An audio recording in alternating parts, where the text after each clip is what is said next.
अथर्व, असावरी.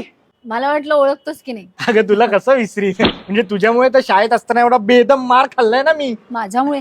हो मग काय, वर्गात पहिली, बोर्डात पहिली, वक्तृत्व स्पर्धेत पहिली, स्पोर्ट्स मध्ये गोल्ड, इतकं काय काय करायचीस. माझी आई म्हणायची बघ त्या असावरीकडे, आणि मी नुसतंच बघत राहायचो. हा? म्हणजे तिच्या हुशारीकडे बघ. अच्छा, असं होय. बाय द वे, मग काय करतेस काय सध्या? सध्या मी घर सांभाळते. एवढी हुशार मुलगी घर सांभाळतीये. आजकाल घर सांभाळणं म्हणजे कर्तृत्व असं कोणाला वाटतच नाही यार. आपल्या आयांनी आजींनी केलंच की. आणि मी हे बाय चॉईस करते. स्त्रीनी घराचा उमरा ओलांडला म्हणजेच कर्तृत्व असं थोडीच असतं यार. पण मग एवढं शिक्षण वाया? अरे वाया गेलं असं कसं म्हणतोस तू? माझ्या मुलाला शिकवतेच की मी, त्याला ट्युशन वगैरे लावली नाहीये. माझ्या शिक्षणाचा उपयोग त्याला होतोच आहे ना. आणि बॅडमिंटन खेळतीये, फिट आहे. फक्त पैसे कमवणं म्हणजे कर्तृत्व नाही ना.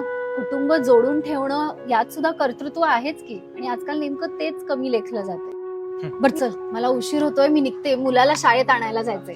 हो, येस. छान वाटलं भेटून. प्रिय आई, मावशी, काकू, वहिनी, ताई, मामी, बायको आणि आजी, तुम्ही कोणीच उमरा ओलांडला नाही, पण त्यामुळेच आम्हाला घराची ओढ लागली. तुम्ही खोलीला घर केलं. तुम्ही पैसा कमवला नाही, पण वाचवला. तुम्ही संस्कार केले. तुम्ही आयुष्याला आकार दिला. तुमच्या या सुपर पॉवरला सलाम. Happy women's day.